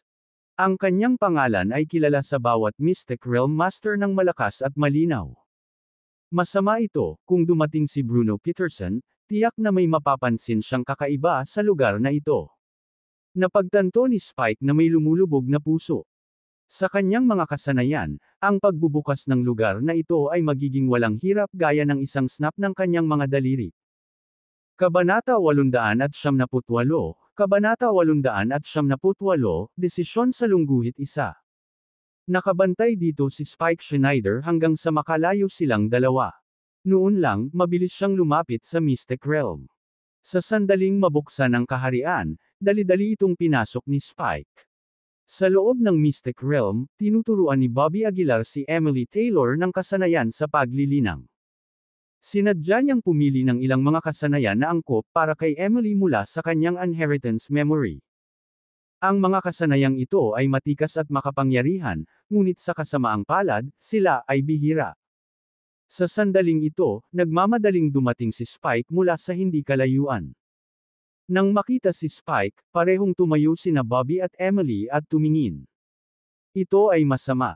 Nag-aalalang sabi ni Spike nang makita sila. Anong nangyari? Tanong ni Bobby. Nagsalita si Spike sa mahinang boses, darating si Bruno Peterson upang siyasatin ang lugar na ito bukas. Sa kanyang mga kakayahan, ang pagbubukas ng Mystic Realm ay hindi isang problema. Pagkatapos, ipinaliwanag ni Spike ang buong pangyayari kay Bobby. Sa pagbagsak ng kanyang mga salita, ang mukha ni Bobby ay agad na naging sobrang pangit. Sa madaling salita, wala tayong pagkakataong makatakas sa harap niya. Tanong ni Bobby sa malalim na boses. Tumango si Spike, ganyan talaga, kaya makabubuting umalis na tayo rito sa lalong madaling panahon. Kung natuklasan niya ang lihim na kaharian, walang duda na mamamatay tayo. Huminga ng malalim si Bobby at sinabi sa mahinang boses, kahit na umalis tayo sa lihim na kaharian, walang paraan para makatakas. Hindi magiging mahirap para sa isang martial saint na hanapin silang dalawa. Ang pinakamahalaga, ang Capital City Martial Arts Association ay may dugo ni Emily Taylor. Nangangahulugan ito na madali nilang mahanap ang posisyon ni Emily gamit ang mga lihim na pamamaraan. Pag-isipan nating mabuti kung ano ang gagawin. Huminga ng mahina si Spike. Nanatiling tahimik si Bobby, matagal na nakaupo doon, nag-iisip kung paano haharapin ang sitwasyon. Unti-unting nagdilim ang langit, at habang nakaupo si Bobby sa ilalim ng mabituing kalangitan, mukha siyang problemado. Paano kung maghihiwalay tayo sa ngayon? Kahit isa sa atin ay maaaring makatakas, mungkahi ni Emily. Kaagad na ikinaway ni Bobby ang kanyang kamay at sinabing, hindi, talagang hindi. Sige, maari nila akong kunin pagkatapos ng lahat. Hindi naman nila ako papatayin. Kinurot ni Emily ang balikat ni Bobby at ngumiti. Hanggat nabubuhay ako, hindi pa ba sapat iyon? Mail iligtas mo ako kapag naging mas malakas ka sa hinaharap. Huminga ng malalim si Bobby, hinawakan ang balikat ni Emily, at malamig na sinabi, hinding-hindi ako papayag na maranasan mo ulit ang ganoong uri ng sakit. Huwag na. Nang may sasabihin pa sana si Emily, biglang tumayo si Bobby at sinabing, nakaisip na ako ng plano. Anong plano? Tanong ni Emily. Lumingalinga si Bobby sa paligid at sinabing, napakalawak ng lugar dito. Hahanap ako ng paraan para itago ang iyong aura. Hindi mahirap para sa isang Grandmaster na itago ang kanilang aura. At saka ano? Biglang nagkaroon ng masamang pakiramdam si Emily sa kanyang puso. Malamig na sabi ni Bobby, kung talagang matuklasan nila tayo, hayaan nila akong kunin. Hindi. Agad namang umiling si Emily. Naisip mo na ba na kung ako ay kinuha, sa karamihan ay maubos lamang nila ang aking dugo, ngunit hindi ako malalagay sa anumang panganib sa aking buhay. Pero hindi kayo pareho. Kung kukunin ka, hindi ka nila papakawalan. Talagang hindi ako papayag sa proposal mo. Kung pipilitin mo, lalabas ako ngayon at hahayaan nila akong kunin. Nang makita ang determinadong ekspresyon ni Emily, napakamot ng ulo si Bobby at ngumiti.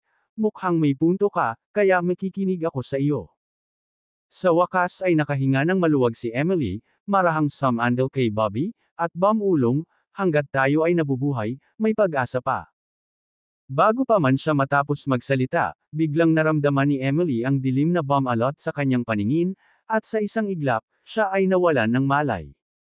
Marahang hinawakan ni Bobby si Emily at mahinang sinabi, hindi ko nahahayaang magdusa ka ulit ng ganoong klaseng sakit, kaya kailangan kong kunin ang aking mga pagkakataon.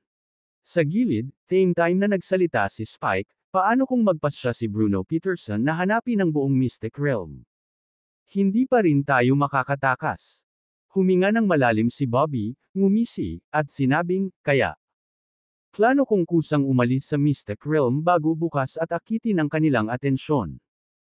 Iiwan ko ang Mystic Realm na ito sa iyo, sabi ni Bobby, nakatingin kay Spike. Sumimangot si Spike at sinabing, kung nalaman mo, mapapahamak ka. Walang sinabi si Bobby. Hindi lahat ng bagay sa mundo ay kayang kontrolin ng sarili. Kapag hindi makontrol ng isang tao ang isang bagay, kailangang gumawa ng mga pagpipilian. Marahang hinawakan ni Bobby si Emily at tinago ang kanyang aura. Si Emily ay isa lamang Grandmaster, at sa mga pamamaraan ni Bobby, 99% ng kanyang aura ay maaaring maitago. Kahit isang martial saint ay maaaring hindi ito ma-detect. Ngunit hindi iyon ang pinakamahalagang bagay. Ang susi ay upang makaakit ng apoy at maakit ang atensyon ng lahat sa kanyang sarili. Kung maaari, kukuha ako ng pagkakataon na patayin si Master Peterson, malamig na sabi ni Bobby. Hanggat napatay nila ang Mystic Realm Master, hindi nila mahahanap ang Mystic Realm. Nang gabing iyon, hinawakan ni Bobby si Emily ng ganoon. Mahimbing na nakatulog si Emily sa kanyang yakap. Bumaba ang tingin ni Bobby sa profile ni Emily, at bakas sa kanyang mga mata ang pag-aatubili. Hindi ko alam kung makakaligtas ba ako sa pagkakataong ito o hindi. Kung Papa Lauren ako, sasamahan kita araw-araw. Mahinang bulong ni Bobby, puno ng lamang ang kanyang mga mata. Kabanata 899, Kabanata 899, hindi inanyayahang panauhin sa lungguhit isa. Ang puso ni Bobby Aguilar ay napuno ng pag-aatubili, ngunit alam niya na walang oras na dapat sayangin. Kaya naman, desidido niyang binuhat si Emily Taylor at humakbang patungo sa kailaliman ng kagubatan. Ang Mystic Realm ay malawak, karamihan ay binubuo ng mga puno, bundok, at magulong ilog. Ang pagtatago ng isang tao ay hindi masyadong mahirap. Nakahanap si Bobby ng medyo tahimik na lugar para kay Emily. Matapos siyang pakalmihan, tumalikod si Bobby para umalis sa Mystic Realm.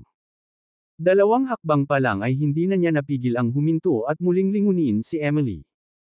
Malakas ang pag-aatubili sa kanyang mga mata. Sa pagkakataong ito, hindi niya alam kung makakabalik pa siyang buhay. Hindi na ako makakapagpatagal pa. Sinulyapan ni Bobby ang araw na nakasabit sa langit, alam niyang gabi na. Sa kabila ng kanyang pag-aatubili, kailangan niyang umalis. Lumayo si Bobby sa lugar at nakarating malapit sa entrance. Gagawin mo ba talaga ito?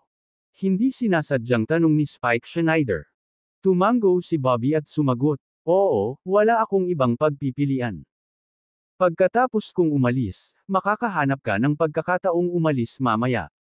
Kinilala lang ito ni Spike, hindi na nagsalita pa, at naghanda na buksan ang Mystic Realm para kay Bobby. Gayunpaman, sa sandaling iyon, isang makinang na ilaw ang biglang kumislap sa pasukan sa harapan nilang dalawa. Nang makita ang liwanag na ito, agad na nagbago ang kanilang mga mukha. May nagbubukas ng Mystic Realm.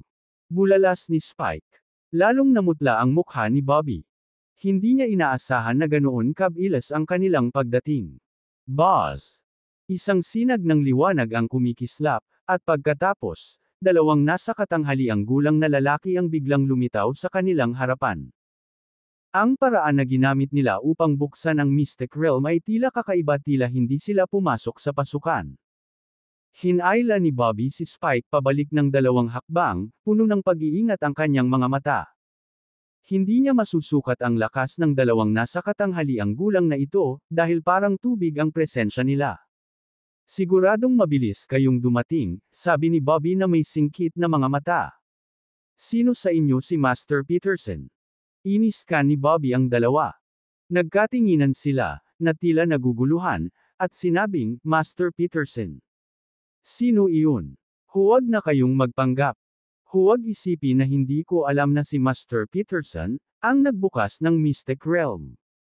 Malamig na sabi ni Bobby. Biglang sumabog ang nakakatakot na aura mula kay Bobby. Malamig niyang tinitigan ang 2 lalaki at sinabing, wala si Emily, kaya mas mabuting umalis na kayo ngayon. Isang kakaibang ngiti ang lumitaw sa mukha ng 2 nasa katanghaliang gulang na lalaki. Hindi nila pinansin si Bobby at sinabi sa kanilang sarili, dapat nandito ang bloodline, di ba? Oo, isang himala na lumitaw dito ang pinakakumpletong bloodline ng pamilya Taylor. Sok, kung hindi siya nakapasok sa Grandmaster's Realm, hindi talaga namin mararamdaman ang presensya niya. Ang mga salita nila ay lalong nagpasigurado kay Bobby sa kanyang iniisip. Dumating ang 2 taong ito para sa bloodline. Kayong 2 hayop, hindi napigilan ni Bobby ang pag-igting ng kanyang mga ngipin. Ang lakas ng loob mong pag nasaan ang bloodline ni Emily, dudurugin kita. Sa isang dagandong mula kay Bobby, biglang tumaas ang kanyang aura. Ang buong Mystic Realm ay nanginig, tila hindi makayanan ang puwersa. Gayunpaman, nanatiling hindi naapektuhan ang 2 lalaki, tahimik lamang na nanunood kay Bobby. Sinasabi ko sa iyo, hindi ko ililibre ang sinumang humawak sa bloodline ni Emily, ang ungol ni Bobby at naglunsad ng 10,000 spell-breaking punch. Lahat ng enerhiya ay natipon sa kanyang kamao, ang nakakatakot na puwersa na tila tatagos na sa mystic realm.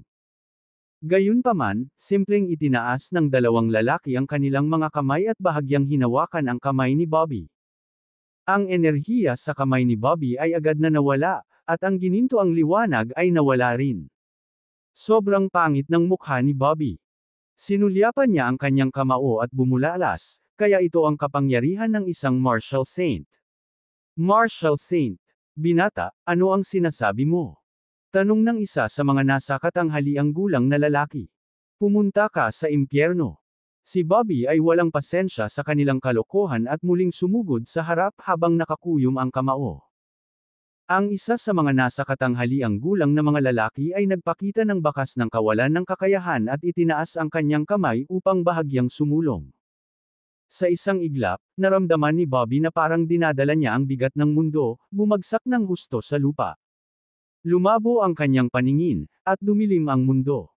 Parang hindi na niya maimulat ang kanyang mga mata. Sa sinabi mo, mukhang maganda ang relasyon mo sa kumpletong bloodline holder, kaya hindi ka namin papatayin. Huminahon ka. Iyon ang huling pangungusap na narinig ni Bobby bago siya nawalan ng malay. Malakas siyang bumagsak sa lupa, hindi gumagalaw. Nang makita ang eksenang ito, puno ng takot ang mukha ni Spike. Kahit si Bobby ay walang kapangyarihang lumaban, lalo pa ang isang Mystic Realm Master na tulad niya. Sana hindi nila mahanap si Emily, panalangin ni Spike sa kanyang puso. Ang dalawang nasa katanghaliang gulang na lalaki ay dahan-daang lumipad sa hangin, at sa bahagyang pagpikit ng kanilang mga mata, sila ay sumabog patungo sa direksyon ni Emily sa susunod na segundo. Wala pang kalahating minuto, binuhat ng isa sa mga lalaki si Emily palabas ng kanyang pinagtataguan. Paano ito posible? Lalong naging hindi kaaya-aya ang mukha ni Spike. Madali bang masira ang maingat na itinatagong enerhiya ni Bobby? Kaya ito ang kumpletong bloodline ng pamilya Taylor. Ungol ng isa sa mga nasa katanghaliang gulang na lalaki. Oo nga, ang bloodline niya ang pinakakumpletong nakita ko, dagdag ng isa pang lalaki. Sige, tapos na ang misyon natin. Bumalik na tayo, nagkatinginan ang dalawang lalaki at naghanda na umalis. Sa sandaling iyon, biglang sumigaw si Spike, sino kayong dalawa, at ano ang gusto ninyo kay Miss Taylor? Tumingin sila kay Spike na may amused na ekspresyon at sinabing, may kailangan ba kaming ipaliwanag sa iyo? Kinagat ni Spike ang kanyang mga ngipin at sinabing, kung hindi mo sasabihin sa akin, huwag mo nang isipin ang pag-alis sa lugar na ito. Ha. Hindi napigilan ng isa sa mga lalaki ang humagalpak ng tawa. Dapat isa kang Mystic Realm Master, tama ba? Tumingin siya kay Spike sa harap niya at sinabing. Nagbago ang mukha ni Spike, at napabulalas siya, ikaw, paano mo nalaman? Hindi pinansin ang mga salita ni Spike. Nagpatuloy ang lalaki, bilang Mystic Realm Master, hindi ka dapat magaling sa pakikipaglaban. Huwag sayangin ang iyong enerhiya. At saka, mukhang hindi rin ganoon kahusay ang iyong propesyonal na kasanayan. May mga gaps ang Mystic Realm na ito, hindi mo ba napansin? Malamig na tugon ni Spike, syempre alam ko ang tungkol sa mga puwang, ngunit ang pag-aayos sa mga ito ay lampas sa aking mga kakayahan. Nakikita ko. Ang nasa katanghaliang gulang na lalaki ay bamulong, tila nawawala sa pag-iisip. Sa susunod na sandali, itinaas niya ang kanyang kamay, at sa isang iglap, ang buong kalangitan ng Mystic Realm ay nabalot ng 5 kulay na liwanag. Nang masaksihan ang pangitaing ito, nanlaki ang mga mata ni Spike sa gulat. Ang 5 kulay na liwanag ay kumislap at nawala ng di oras. Anong ginawa mo? Bulalas ni Spike. Huwag kang mag-alala, inayos ko lang ang mga puwang, walang pakialam na sabi ng nasa katanghaliang gulang na lalaki. Kabanata 900, Pag-aayos ng puwang. Inayos niya ang sira. Natigilan si Spike Schneider ng kalahating segundo, pagkatapos ay mabilis na sumugod patungo sa puwang. Pagkatapos ng inspection, nawala nga ang gap. Nagdulot ito ng ganap na pagkagulat kay Spike. Inayos niya ang sira sa Mystic Realm ng ganoon lang. At napakalaki nito. Sino nga ba ang nasa katanghaliang gulang na ito na nagtataglay ng gayong hindi kapani-paniwalang mga kakayahan? Paano? Paano mo nagawa? Sino ka ba talaga? Malakas na hiling ni Spike. Sinulyapan ng nasa gulang na lalaki si Spike at mahinahong sinabi, hindi ka karapat-dapat na malaman kung sino ako. Kung gayon bakit mo kami tinulungan? Lalong naguluhan si Spike. Ang nasa katanghaliang gulang na lalaki ay tumingin kay Emily Taylor sa kanyang mga bisig, ngumiti, at tumalikod para umalis. Gusto siyang pigilan ni Spike, ngunit nalaman niyang napakabilis ng takbo ng lalaki. Kahit na tila malapit siya, kahit anong pilit ni Spike, hindi niya magawang lumapit. Hindi man lang sila gumamit ng exit ngunit direktang nawala sa loob ng Mystic Realm. Katahimikan. Ang paligid ay lubos na tahimik. Tanging kaluskos lamang ng hanging gumagalaw na mga dahon ang maririnig. Maliban doon, wala nang iba. Ang pag-aayos ng Mystic Realm ng basta-basta ay hindi isang bagay na kayang gawin ng isang ordinaryong tao. Maging ang mga martial saints ay walang ganoong kakayahan. Damn! Hindi napigilan ni Spike na mapabuntong hininga sa sarili. Tumakbo siya sa gilid ni Bobby Aguilar, tahimik na naghihintay na magising siya. Sa labas ng mundo. Dumating nga dito si Bruno Peterson.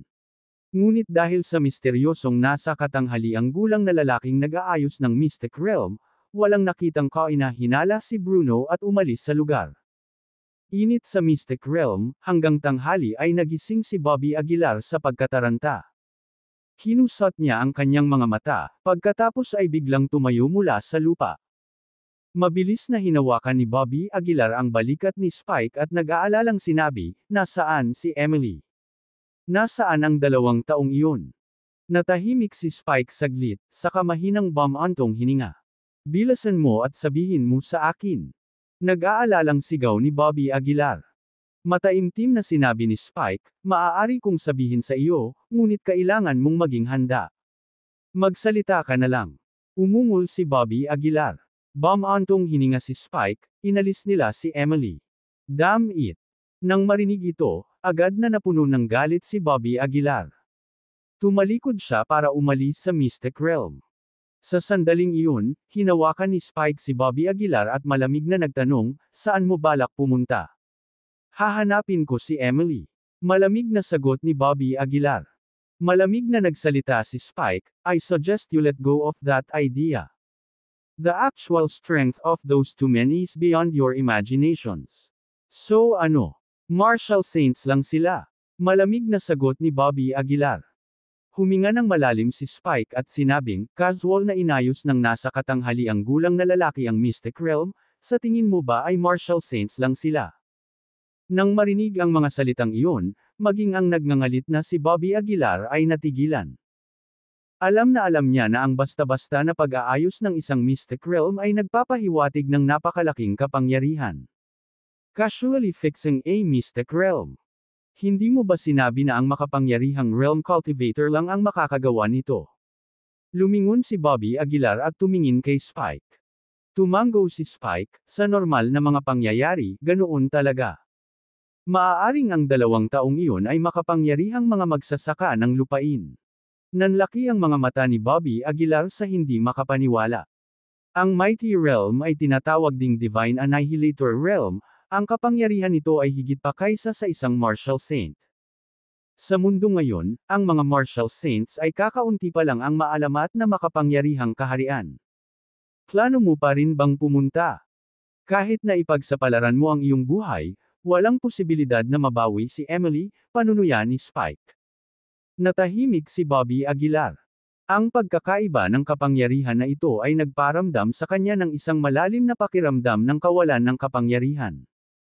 Kahit bilang isang martial saint, nahirapan si Bobby Aguilar na makapasok, lalo pa sa makapangyarihang kaharian. Nang makita ang medyo nanlumo na tingin ni Bobby Aguilar, hindi napigilan ni Spike na tapikin siya sa balikat. Huwag mo na masyadong isipin, baka walang masamang intensyon ang 2 iyon, sinubukang aliwin siya ni Spike. Dahil inayos nila ang Mystic Realm bago sila umalis, malamang na hindi nila sinasadya ang anumang pinsala, hindi na kailangang gawin ito kung hindi man, paliwanag ni Spike. Kumunot ang noo ni Bobby Aguilar. Inayos nila ang Mystic Realm. Bakit nila gagawin iyon? At, kung sila ay mula sa Capital City Martial Arts Association, tiyak na papatayin nila ako kaagad. Para mapatay ng isang makapangyarihang realm cultivator ang isang peak form of military marquis, malamang na kailangan lang ng isang sulyap. Umupo si Bobby Aguilar doon ng ilang sandali nang hindi nagsasalita. Hindi mabilang na pag-aalinlangan ng bumalot sa kanyang isipan. Hindi alam ni Spike kung ano ang sasabihin para aliwin siya, kaya tahimik lang siyang tumayo sa isang tabi. Makalipas ang ilang oras, tumayo si Bobby Aguilar mula sa lupa. Dahil hindi ko alam kung sino ang kumuha kay Emily, hahanapin ko siya isa-isa, malamig na sabi ni Bobby Aguilar. Papanagutin ko ang lahat ng nagnanasa kay Emily. Papatayin ko sila isa-isa. Ang pagkawala ni Emily ay muling nagpasiklab sa layuning pagpatay na nakatago sa puso ni Bobby Aguilar. Ang malalamig na layuning pagpatay ay nagpang-inig kay Spike nang hindi sinasadya. Nang hindi na nag-aksaya pa ng oras, sinimulan niya kaagad ang kanyang ikalawang round ng cultivation.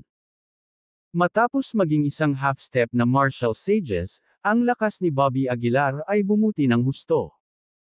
Kung ikukumpara sa Great Completeness Military Marquis siya noon, lumakas ang kanyang aura ng ilang beses. Kahit sinong kapareho ng ranggo sa harap niya ay parang langgam. Pagkatapos ng 3 buong araw, naabsorb ni Bobby Aguilar ang kalahati ng Dark Heart. Ngunit, bahagyang tumaas ang kanyang paglilinang. Talagang nagulat ito kay Bobby Aguilar. Ang kalahati ng madilim na puso ay nagresulta sa kaunting pag-unlad, gaano karaming mapagkukunan ang kinakailangan upang maging isang martial saint. Talagang nakakatakot. Malamang na halos imposible para sa isang buong sekta na lumikha ng isang magulong great completional na katawan kahit na sa lahat ng mga mapagkukunan nito. Noong araw na iyon, binuksan ni Bobby Aguilar ang kanyang mga mata. Huminga siya ng malalim, at kumislap ang kanyang mga mata sa nakakasilaw na liwanag. Pagkatapos, naglakad si Bobby Aguilar papunta kay Spike. Anong mali? Tanong ni Spike na may pagtataka sa tono. Huminga ng malalim si Bobby Aguilar at sinabing, plano kong umalis sandali sa Mystic Realm. Umalis sa Mystic Realm. Natigilan si Spike. Tumango si Bobby Aguilar, nakuha ko na ang lahat ng aking makakaya mula sa Mystic Realm. Walang kwenta ang manatili. Pero, alam mo ba kung ano ang haharapin mo kapag umalis ka? Kumunot ang noo ni Spike. Ngumisi si Bobby Aguilar, sa pamamagitan lamang ng pagiging nasa dulo ng buhay at kamatayan ay mas mabilis na maisulong ng isang tao ang kakanyahan ng kanilang puso.